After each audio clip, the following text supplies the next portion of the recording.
También quiero agradecer especialmente al comité organizador por haberme invitado a este congreso tan exitoso, especialmente al doctor Battaglia y al doctor Arnaldo Lefebvre. A mí me toca hablar de las conductas tanto en trabajo de parto pretérmino como en bolsa rota, que son parte del mismo espectro de problemas. Para empezar, en realidad quiero por ahí mostrarles algunas cifras nuestras de nuestro servicio, porque en términos generales nosotros nos pasamos mirando hacia el norte, pero van a ver que cuando uno mira las realidades propias, las cosas son un poco distintas. Esto es lo que nos pasó a nosotros en los últimos 10 años. Fíjense, una tasa global de parto prematuro del prácticamente 11%. El 70% de los partos prematuros ocurren entre las 34 y las 37 semanas, en el periodo que conocemos habitualmente como pretérmino tardío. Esto es coincidente con la literatura.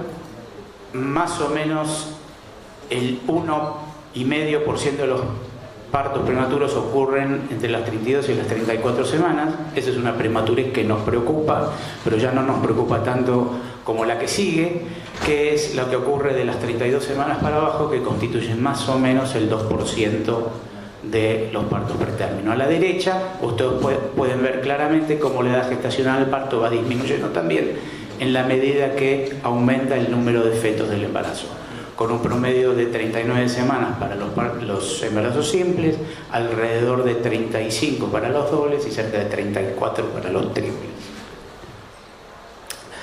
La otra cosa importante cuando hablamos de parto prematuro, y por eso repito que no siempre hay que mirar para el norte, si uno mira los trabajos de epidemiología que provienen del hemisferio norte, ellos en general hablan de que el 75% de los partos pretérminos que atienden son de origen espontáneo y alrededor del 25% inducido. Como ven en la torta que les estoy mostrando ahí, esta no es la realidad que ocurre, por ejemplo, en el servicio donde yo trabajo, donde cerca del 70% de los partos pretérminos son iatrogénicos por alguna razón obstétrica o médica, y solo un 30%, 30-40% de los partos pretérminos son espontáneos.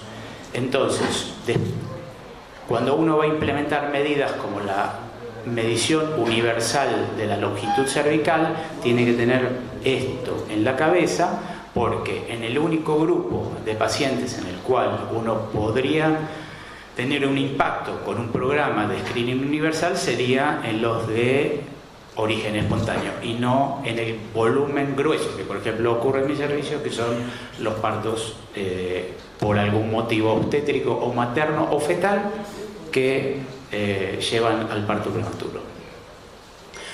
También es cierto que la mayor parte, fíjense, de los partos iatrogénicos son por patología, ¿sí? Existe alguna patología gestacional, la más frecuente por lejos en nuestro servicio es la patología fetal, ¿sí? Es la que con más frecuencia lleva el parto prematuro, seguida no muy de lejos por la hipertensión. Después hay un espectro grande de otros trastornos y la hemorragia. Somos un centro de derivación también de, por ejemplo, trastornos adherenciales de la placenta que con mucha frecuencia nos llevan a interrumpir antes de término los embarazos. Y también somos un centro de derivación de patología materna. Tenemos muchas mujeres embarazadas, enfermas con patología diversa que se embarazan. Y por algún motivo, muchas veces por deterioro de su salud, también es necesario terminar la gestación antes de tiempo. Fíjense que la patología que está dentro de las patologías que atendemos tenemos mujeres con trasplantes, mujeres con accidente cerebrovascular, epilepsia, síndromes antifosfolipídicos, cáncer, entre otras cosas. Y la contribución fraccional de esto a los diferentes partos prematuro, espontáneo y iatrogénico también no es menor. Obviamente es mayor en los iatrogénicos, pero fíjense que las que tienen partos prematuros espontáneos también son mujeres que tienen algún tipo de patología. El otro contribuyente a la prematurez son los fetos muertos, que siempre quedan de lado. Muchas veces el parto prematuro ocurre ya con el feto muerto. Deja un problema desde el punto de vista neonatal. Siempre cuando uno lee parto prematuro, parece que la literatura de parto prematuro está escrita por los neonatólogos y se olvidan de los obstetras.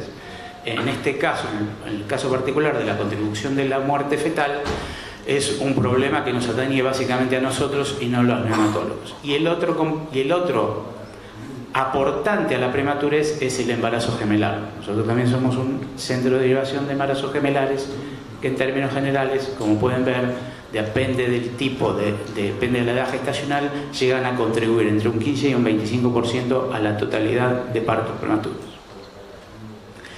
Si bien no es el tema central de esta charla, no puedo dejar de hablar, igual que el doctor Arnaud, de la prevención, porque hoy existe la potencialidad de prevención primaria en parto prematuro. Y básicamente existen dos estrategias de valoración de riesgo, uno que no cuesta ningún dinero, que es el interrogatorio, y la otra que sí cuesta dinero, que es hacer ecografías. Básicamente, el factor de riesgo más importante de parto prematuro es haber tenido un parto prematuro previo. Y eso solo sale con el interrogatorio. Y eso ya nos permite llevar acciones. Hoy día sabemos que en aquellas mujeres con antecedente de parto prematuro, la aplicación de progesterona, por la vía que se disponga. En principio los americanos recomiendan la intramuscular, el resto del mundo recomienda la intravaginal. A partir de las 16 semanas disminuyen alrededor de un 40 a un 50% la chance de tener un parto pretérmino. Después existen otra serie de factores de riesgo que no podemos modificar, pero hay otros factores de riesgo, llamémoslo sociales, socioeconómicos, con los cuales sí podemos trabajar y también con los cuales hay demostración de que disminuye la tasa de parto prematuro. Por ejemplo, aquellas mujeres que tienen horarios de trabajo extendido, que hacen trabajo de alta demanda y de alta carga, el uso de drogas, el tabaco, etc. Entonces, claramente hay que buscar factores de riesgo desde la primera consulta. En las mujeres de alto riesgo, en principio llamémoslo por riesgo clínico, indicarle progesterona, de la que dispongan. Nosotros en el país no disponemos de la progesterona que recomiendan los americanos, 250 miligramos semanales. Piensen que son 24 inyecciones intramusculares de aceite. Es complicado y solo lo demostró un solo trabajo. El resto del mundo recomienda la progesterona vaginal y parece andar. Es decir, fácil, está relativamente disponible en todos lados. Entonces no podemos dejar indicar esto. Y después interrogar acerca del tipo de parto prematuro. Esto es fundamental porque las pérdidas del segundo trimestre temprano son distintas a los partos prematuros tardíos. Por ahí esa mujer entra dentro de una de dos estrategias: el cerclaje profiláctico, que hoy está menos difundido, o nuevamente la estrategia de medir el cuello por vía transvaginal e indicarle progesterona y dejar el cerclaje eventualmente para una segunda instancia en caso de que haya un acortamiento cervical, con puntos de corte variable, pero al principio, cuando empiezan las descripciones del acortamiento cervical, se pone como punto de corte el de 25 milímetros, pero es cierto que hoy la mayor parte de las sociedades internacionales hablan de 15 milímetros o menos. Y después, si hay que hacer screening universal o no en pacientes de bajo riesgo, es una cuestión que tiene que ver no solo con las capacidades del método, sino con la epidemiología del parto prematuro y la estructura de servicios y costos que haya en cada lugar. No voy a introducirme en la medición, en la técnica de la medición del cuello, porque ya lo hizo perfectamente el doctor Arnaud, nos mostró muy gráficamente cómo debe hacerse. Sí les muestro nuevamente cómo se ve un cuello normal a la izquierda y cómo se ve un cuello acortado a la derecha. Lo que tiene el aporte que hace la medición de la longitud cervical a nuestra práctica cotidiana es, como bien mencionó el doctor Arnaud, es que nos permite una muy buena estratificación de riesgo. Sin embargo, la longitud cervical es excelente por su valor predictivo negativo. ¿Qué quiere decir? Que si yo tengo un cuello largo, estoy casi seguro que esa mujer no va a tener un parto prematuro. Y cuando tengo un cuello corto, yo sé que esa mujer tiene mucho más riesgo que antes. Sin embargo, la mayor parte de las mujeres con cuello corto paren al término. Para eso existen otras facetas que uno pudiera aplicar. Bien, como mencionó el doctor Arnaud, la fibronectina, que trabaja en forma aditiva a esta, pero por lo menos en nuestro medio no disponemos de esto. Entonces, hay un montón de cuestiones por las cuales sí deberíamos hacer medición universal del cuello y hay otras tantas por las que no. La principal es que el screening universal de cuello, de la medición del cuello uterino, es muy sensible a la prevalencia del cuello corto, y a medida que ha salido progresivamente nueva literatura, bueno, muestra que en realidad todavía es más pequeña, la fracción potencialmente beneficiable es más pequeña de lo que uno pensaba antes. Con lo cual, si uno lo saca desde el número necesario para tratar, es decir, cuántas mujeres yo tengo que tratar para prevenir un parto prematuro, los números dan excelentes, 7 a 13, pero tengo que buscar en un universo enorme de mujeres para encontrar aquella que tenga el cuello corto. Ahora sí vamos a entrar por la parte que nos interesa a los obstetras, que son los problemas habituales. Bueno, esto también nos interesa. ¿Qué es el trabajo de parto prematuro? Definiciones hay un montón. Como de costumbre no nos ponemos de acuerdo. Lo cierto es que el problema clínico es la mujer con contracciones antes de término y o modificaciones cervicales. Si uno entra al parto prematuro por el lado de la obstetricia, la mayor parte de las mujeres que uno ve son mujeres con contracciones y modificaciones cervicales. Y muchas veces las salas de internación están llenas de estas mujeres. Para eso sirven herramientas como la medición de la longitud cervical e idealmente también la fibronectina, para no utilizar recursos en aquellas mujeres que sabemos que no van a tener parto prematuro. Necesitamos más estudios y ganar coraje para poder mandar a estas mujeres a casa en el momento en que hacemos el diagnóstico. Pero sigue siendo un problema.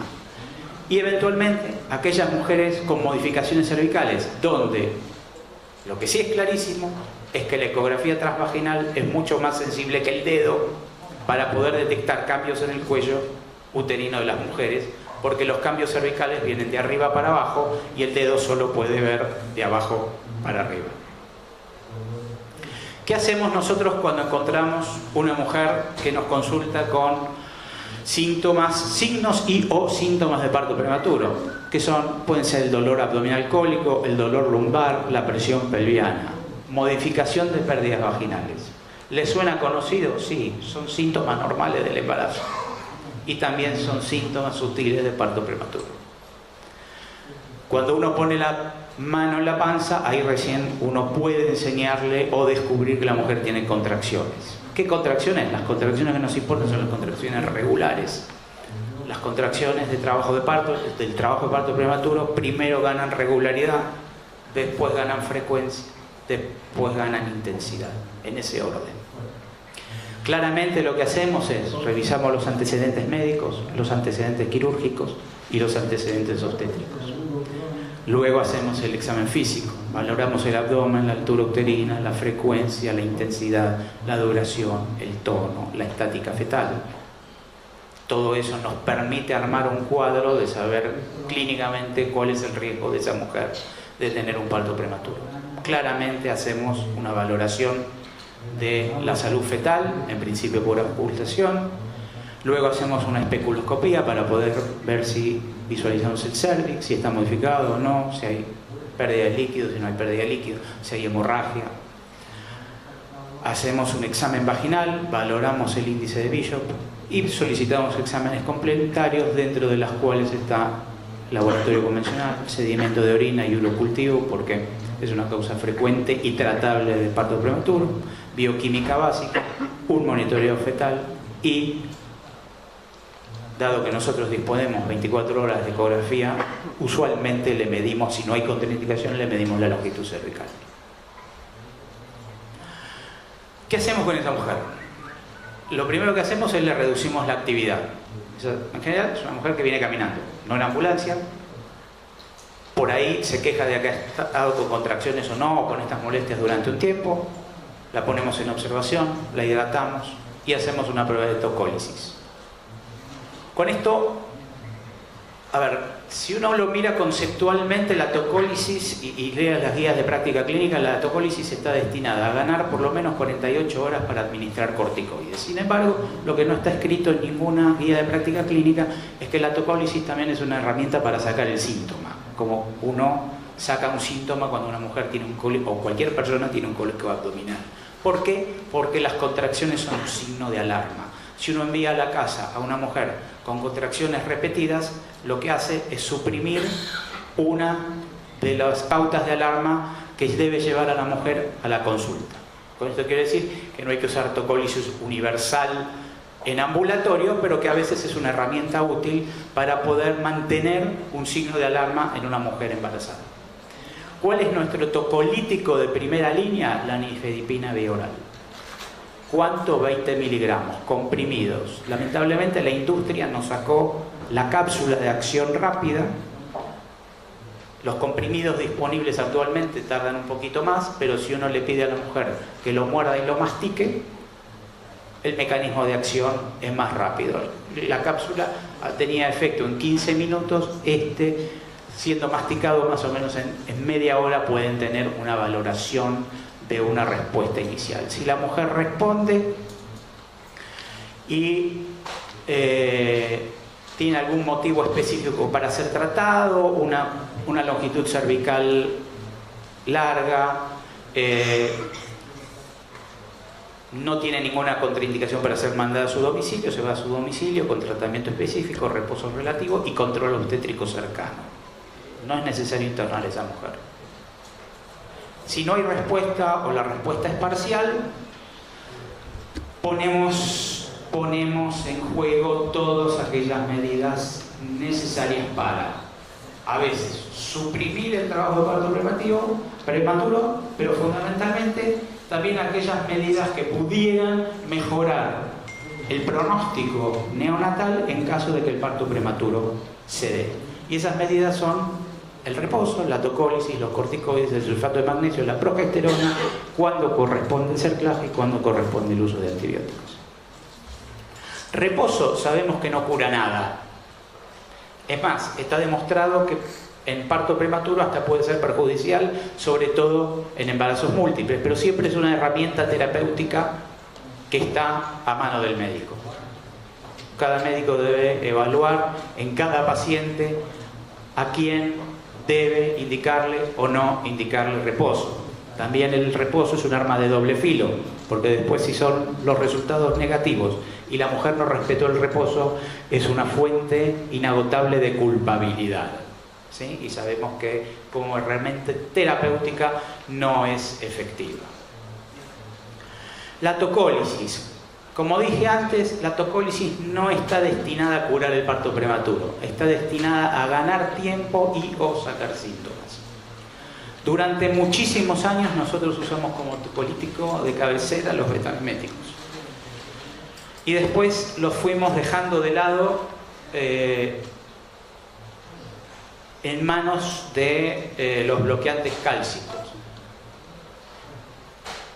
Lamentablemente nos han ido quitando las herramientas terapéuticas y cada vez nos estamos acercando más y tenemos que usar con más frecuencia los inhibidores del receptor de oxitocina, que en términos de efectividad son tan eficaces como los que mencioné anteriormente, pero su costo se dispara enormemente, no solo en términos reales y directos del uso de medicación, sino también que para administrar este tipo de medicamentos hoy tenemos que internar a la paciente.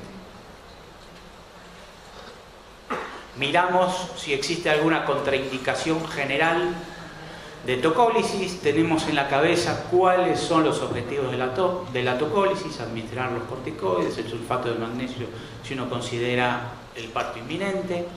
Traslado de la madre, si estoy en un centro donde no tengo neonatología para ofrecerle un mejor pronóstico al recién nacido.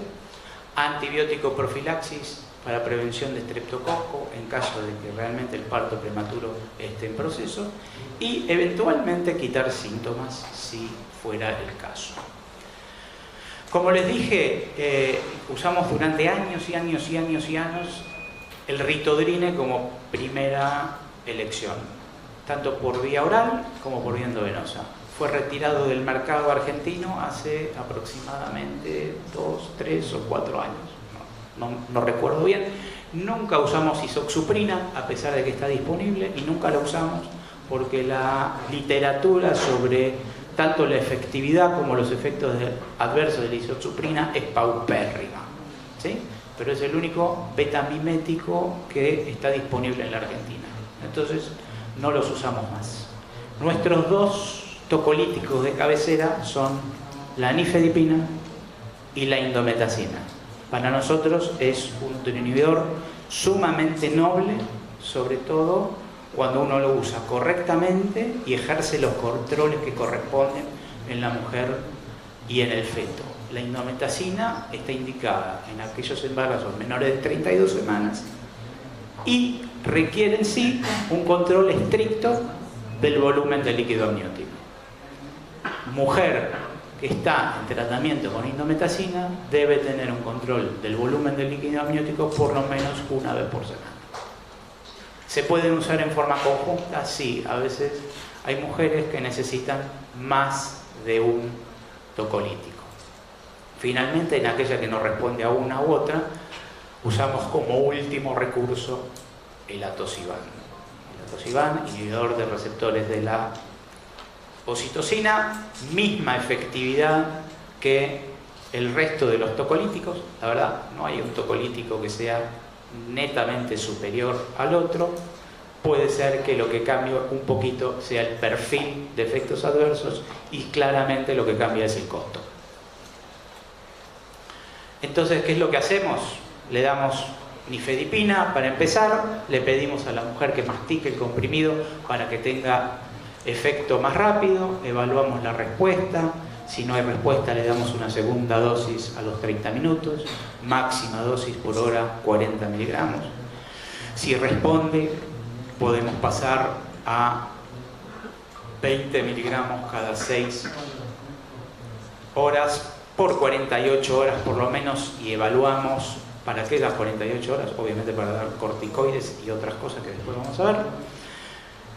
Si no hay respuesta, intentamos como segunda línea de tocólisis la indometacina, puede ser 100 miligramos intrarrectal, que es de rápida absorción, o 50-75 miligramos vía oral, que son las presentaciones que vienen. La verdad que aparentemente no habría mucha diferencia farmacocinética entre la vía rectal y la vía oral, pero bueno, depende de qué disponibilidad haya de medicamentos y el servicio. El supositorio de indometacina requiere ser guardado en la heladera. Si ustedes no tienen heladera en el servicio donde guardar la medicación, necesitan, por lo menos el comprimido se puede guardar en cualquier otro lado. Si hay respuesta, mantenemos 1 o 2 tocolíticos por 48 horas mientras no haya contraindicación y reevaluamos. Y si no responde, pasamos al atosiban. Si no responde al atosiban, dejamos que el parto siga su curso, pasamos a manejo activo. Y si responde, bueno, seguimos con los corticoides. El corticoide no se le niega a ninguna mujer con riesgo de parto prematuro, ¿sí? Es la intervención más efectiva que se ha descrito en perinatología desde la década del 70 a la fecha. ¿Para qué recordarles que disminuye la mortalidad neonatal entre el 40 y el 80%, aplicado entre las 24 y las 34 semanas, la incidencia de distrés respiratorio, enterocolitis necrotizante y hemorragia intraventricular? Los esquemas son conocidos y no me voy a extender porque la colega que me sigue en las charlas va a hablar de esto, pero tenemos corticoides de depósito, la betametasona, que por lo menos está más disponible en nuestro medio, o la dexametasona. los intervalos y el total de dosis es un poquito diferente entre una y otra droga, pero son más o menos similares. Durante muchos años se habló de si hay que dar series únicas o múltiples de corticoides. Hoy la literatura, después de grandes estudios realizados, muestra que con una serie parece alcanzar un eventual repique si vuelve a ocurrir un episodio de amenaza de parto prematuro lejos del primero, podría ser efectivo. Lo que no hay que hacer es dosis repetidas en forma sistemática y semanal. Eso está claro. ¿Qué hay de nuevo en el mercado respecto de esto? Los corticoides tardíos. Durante mucho tiempo lo que hay que entender es de dónde provienen las recomendaciones. Cuando se hicieron los grandes estudios sobre corticoides, los criterios de inclusión de los estudios fueron mujeres con amenaza de parto prematuro entre 24 y 34 semanas. Entonces, cuando se hicieron los consensos sobre uso de corticoides, dijeron, bueno, si funciona en este grupo de mujeres, tenemos que recomendarlo en este grupo de mujeres. Nunca nadie había demostrado que sea efectivo o no en etapas más tardías. Lo cierto es que ya se han ido publicados varios estudios al respecto que muestran que el usar corticoides después de las 34 semanas pudiera ser efectivo para reducir el riesgo de distrés respiratorio, no tanto así la taquipnea transitoria, y esto es porque la taquipnea transitoria es también un fenómeno operador dependiente. Entonces, como ven ahí en los circulitos rojos, los diferentes estudios muestran heterogeneidad clínica en términos de la indicación. La verdad es que nosotros, más o menos siguiendo a los británicos, sí tenemos que hacer un nacimiento electivo antes de las 38 semanas. En términos generales, estamos aplicando un curso de corticoides si la mujer no lo recibió antes. Lo nuevo, lo más reciente, es la incorporación del sulfato de magnesio. El sulfato de magnesio fue la primera intervención que mostró disminuir la parálisis cerebral desde que fue descrita allá a fines del siglo XIX por un traumatólogo, que por otra parte le echaba la culpa a los obstetras, que eran los responsables de las parálisis cerebrales, por supuesto. Nosotros en el año 2013 implementamos una guía de práctica clínica para la aplicación de sulfato de magnesio como neuroprotector fetal en mujeres en amenaza de parto prematuro con inminencia de parto prematuro. Las dosis de carga son similares a las que todos están acostumbrados a utilizar en prevención de preeclampsia. Lo que cambia es que la dosis de mantenimiento es la misma, pero por un periodo mucho más corto de 4 horas. ¿Sí? ¿Y en quién está indicado? Bueno, en principio las guías hablan de en menos de 32 semanas. Lo que pasa que depende de cómo se use, es una medicación con efectos adversos, a veces severo, pero si uno toma los recaudos pertinentes, es una medicación más que segura y su uso puede verse liberalizado. Nosotros lo que hacemos es, antes de la dosis de carga, hacemos los controles vitales de la mujer, hacemos saturación y le tomamos los reflejos patelares. A mitad de la infusión repetimos los controles vitales y los reflejos patelares, y al final de la infusión volvemos a hacer los controles pertinentes. Pasamos el sulfato de magnesio con bomba para que no haya ningún accidente en la velocidad de infusión. En caso de disminución de los reflejos patelares, dificultad respiratoria, frecuencia respiratoria de menos de 12 por minuto, presión arterial diastólica caída en 15 milímetros o diuresis de menos de 30 milímetros, suspendemos la medicación, y solo en el caso de la diuresis disminuida hacemos magnesemia. Si no, no hacemos magnesemia. Evaluamos cómo nos funcionó. En el periodo 2013-2015, 103 mujeres tuvieron su parto entre las 24 y las 32 semanas. Analizamos 93 pacientes, una edad materna promedio de 32, edad media gestacional al parto de 29, 88% finalizaron por cesárea. Las causas de la finalización, básicamente la más frecuente fue la sospecha de compromiso de salud fetal, la preeclampsia, la coriomionitis, la hemorragia anteparto y el trabajo de parto idiopático, mujer que viene con trabajo de parto prematuro. Básicamente el 92% logró recibir un esquema completo, el 8% recibió un esquema incompleto, eso les habla de a veces la urgencia del parto pretérmino, y un 15% no recibió ninguna dosis, 12% por la urgencia del cuadro clínico, en general estas son hemorragias anteparto, y 2% porque no sabemos por qué no recibieron. Es decir, hoy sulfato de magnesio, corticoides, progesterona preventiva son las herramientas más fuertes que tenemos. Progesterona, todavía hay un montón de cosas por escribir de progesterona. Los americanos, dado que hicieron un trabajo en el cual usaron progesterona intramuscular, recomiendan 250 miligramos de progesterona semanales. Eso es terrible para una mujer. O la progesterona vaginal, 100 o 200 miligramos de acuerdo a qué sección de la literatura usar. Lo cierto es que no hay que darla por vía oral, porque la progesterona por vía oral no sirve para nada, porque tiene un primer paso hepático mayor del 80%. Lo único que logran dando progesterona oral es efectos adversos, cae terrible, ¿sí? Así que hay que usar la progesterona vaginal o intramuscular.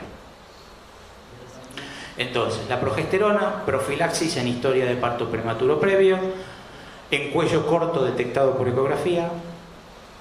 No está demostrado que sirva como uteroinhibidor, si quieren llamarlo, una vez que la mujer está sintomática y detectan el parto pretérmino y en la bolsa rota, y no ha demostrado hasta ahora efectividad tampoco en embarazos múltiples.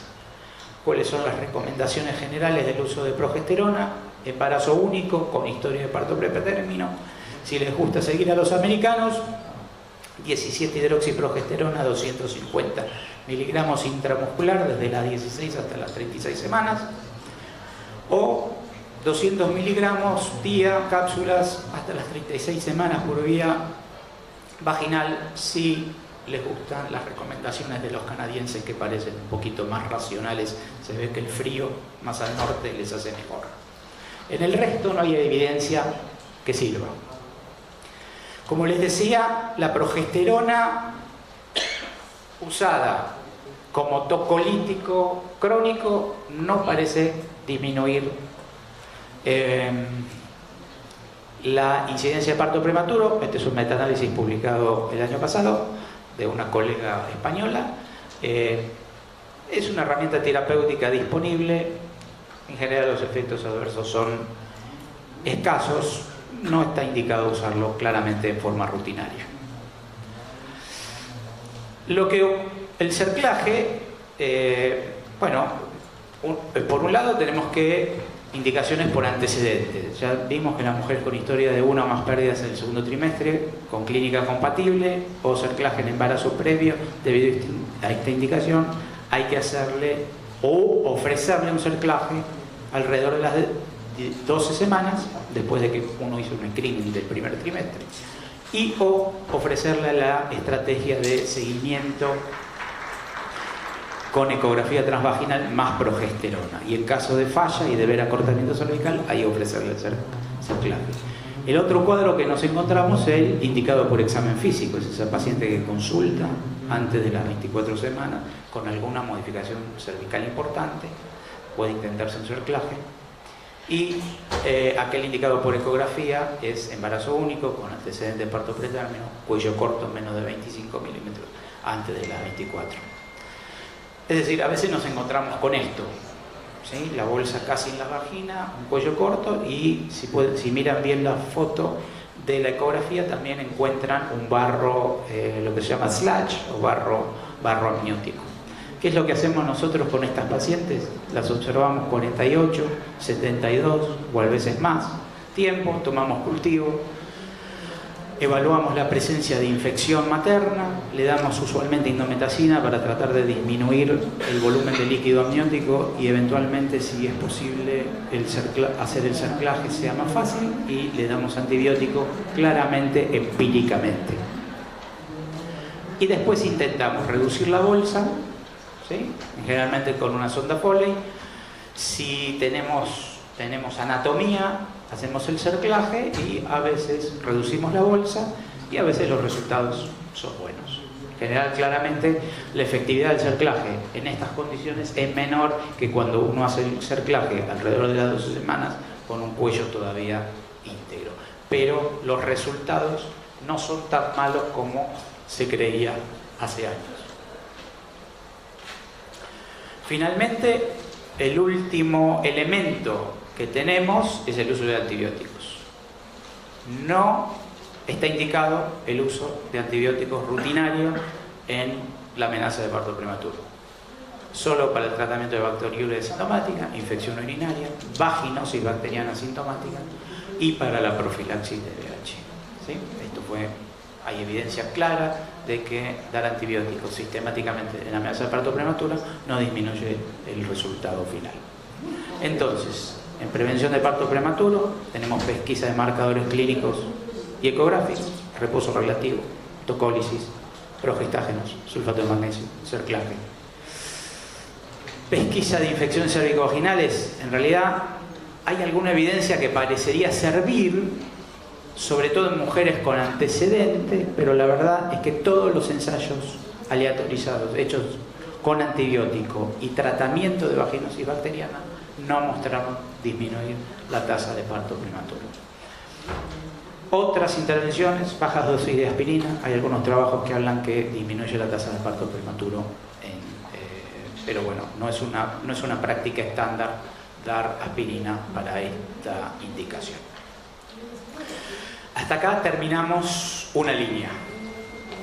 Se cumplió el tiempo de las dos charlas. De las dos charlas. Bueno, no importa. ¿Sí? ¿Me da 5 minutos? Puede ser 5 minutos. 5 minutos y hablamos de bolsa rota. Bolsa rota y parto prematuro es lo mismo. Es un fenotipo del mismo problema. ¿Qué tenemos que hacer primero? El diagnóstico. A veces es fácil hacer el diagnóstico, lo hace el kiosquero de la esquina y a veces es sutil.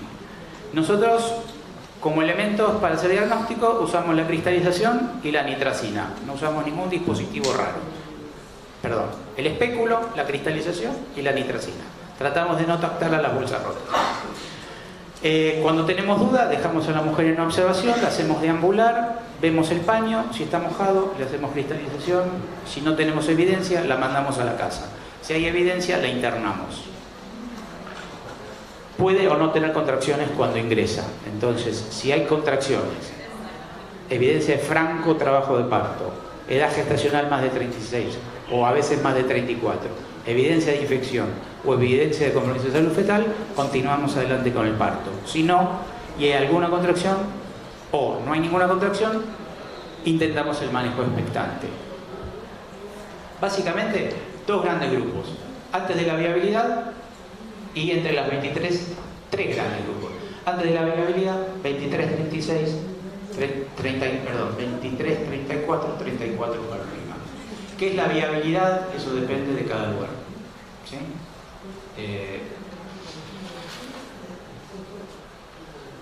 Pero ronda alrededor de las 24, 25, 26, 27 semanas. En el medio, ¿qué hacer? Tocólisis solo para dar corticoides. No usamos tocólisis de rutina profiláctica, corticoides, y la base de tratamiento de la bolsa rota es la antibiótico profilaxis. ¿Qué usamos nosotros? Eritromicina. ¿Qué pueden usar? En general cualquier antibiótico, menos amoxiclavulánico. ¿Sí? En la bolsa rota, después de las 34, hoy todavía está en discusión si hay que hacer manejo activo o manejo expectante. Ambos dos son posibles. Todo depende con qué neonatología cuenten. Paso por arriba la maduración pulmonar fetal, las situaciones especiales. Hacer partos, la vía del parto, solo voy a mencionar, bueno, esto respecto del manejo expectante de la bolsa rotante de término. No es menor la infección materna, sea durante el embarazo, la endometritis posparto, la placenta retenida, el desprendimiento de placenta. Por suerte la sepsis materna es rara. Si es vía vaginal o cesárea, lo que hay evidencia es que solo les quiero mostrar esto, hay evidencia de mejor resultados cuando la presentación es podálica. Después, en términos de resultados neonatales, parece ser lo mismo hacer parto o cesárea, y además hacer cesáreas en edades gestacionales muy tempranas aumenta muchísimo la morbilidad materna, ¿sí? Y sobre todo cuando es cerca de la viabilidad hay que tener cuidado con qué le está ofreciendo al recién nacido y cómo está afectando el futuro de la madre. Una palabra más respecto del asesoramiento y a nivel regional. Saben que existen grandes bases de datos sobre la evolución del recién nacido. Esto yo se los quiero mostrar en términos de cómo debe modificarse el asesoramiento en función de dónde uno trabaja. Esta es la página del NIH, el Instituto Nacional de Salud de los Estados Unidos. Fíjense, ustedes le cargan la edad gestacional, si es masculino o femenino, si hizo corticoide o no, y si es múltiple o no. Y les da una tablita con sobrevida sin morbilidad, etcétera, etcétera. Fíjense que para un recién nacido masculino de 750 gramos que recibió corticoide de un embarazo único, en Estados Unidos la sobrevida es de alrededor del 70%. ¿Sí? ¿Podemos asesorar nosotros en los mismos términos? Claramente no. Esta es la red Neocosur, como ven está la bandera también de Paraguay, participan maternidades y servicios de neonatología del Cono Sur, de nuestros países. El mismo recién nacido en una maternidad de la red Neocosur tiene una sobrevida del 34%, menos de la mitad.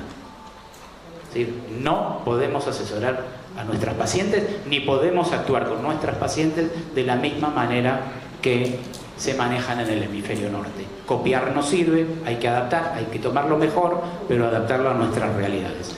Como última cosa, en términos del manejo del prematuro cerca de la viabilidad, el Ministerio de Salud de la Nación de mi país sacó una guía para el manejo. Está básicamente orientado a los neonatólogos, pero lo que sucintamente dice es fácil poner.